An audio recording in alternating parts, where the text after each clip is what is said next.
हो, आपण एक गेम खेळू ना. मी जिंकले तर तुम्ही मला 1000 रुपये द्या, आणि मी जर हारले तर मी तुम्हाला 1000 रुपये देणार.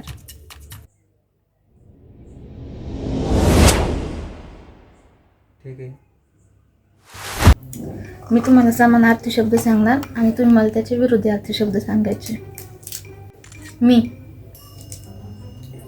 तू, माझं, तुझं, चूक, बरोबर, मला, तुला, प्रेम, पूजा. ही पूजा कोण आहे? कोण पूजा? मला नाही माहित कोण पूजा. थांब, मी तुला सांगते ती पूजा कोण आहे.